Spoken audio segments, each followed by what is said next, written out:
It's insane to think that before 2019, it felt like no one knew what Stanley was. And now Stanley is the biggest cup company in the world, it seems like. They can't do no wrong. They got people going crazy for it like it's the biggest Nike release. Stanley started in 1913 by William Stanley Jr. Originally, they didn't even make those cups that we see now today that are going crazy, but they just made stainless steel flasks, which were huge at the time and were popular among the military during World War II. And from then, honestly, there's not too much interesting that went on. So let's just jump to today. So how did a product that was sitting on a shelf become the biggest stainless steel cup in the world, it seems like? Well, like with anything you want to go crazy, you just market that thing on TikTok. So essentially, a group of mom TikTokers got together and loved the cups, so they would keep posting about it. And next thing you know, throughout a year or so, it became the biggest thing, it felt like. I remember everyone was rocking those hydro flasks. You get it, put your sticker on it, it was huge. And then Stanley came out. It's like everyone just moves to the next thing and moves to the next thing. It's crazy. I remember my wife wanted a hydro flask. Couldn't stop hearing about it. Oh, everyone's got the hydro flask. Get her a hydro flask. I kid you not. 2 months later, everybody wanted a Stanley Cup. And I have one. I think they're actually great, pretty good products, but the craziness is insane. Stanley made a collaboration with Starbucks for Valentine's Day. Just pink and red colored cups. They have lots of other colors on their website just sitting there for you to buy. Not limited. No one's going crazy over them.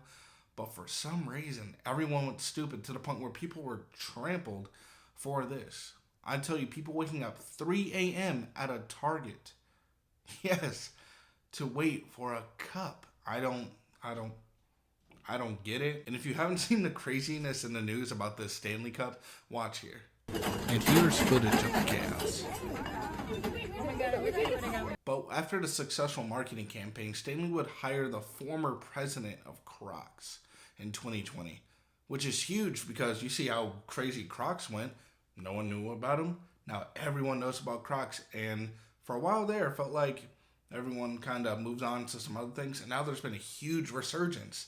So man definitely knows what he's doing. And from 2020 to 2021, the Stanley Cup, the popular one called the Quencher, rose in sales by 300%. That is insane. This design of the Stanley Cup has gotten so popular that even their competitors just started to copy it. But I feel like that backfires because everyone knows the Stanley is like the most important one. So I feel like when you copycat it, it just makes people think of, oh, this is a Stanley copycat, and they just go get a Stanley. Honestly, it's to the point where if you are trying to get into marketing or studying marketing in any way, you have to look at Stanley. What they have done to make people truly believe they need the cup when it's like $40. It's become a status symbol in a way. Like the corporate office status symbol. I have my Stanley Cup, or when you're running errands. It's really baffling, but it worked. And now they've made hundreds of millions of dollars just off one of their products. Because they make other stuff too, but no one knows about it.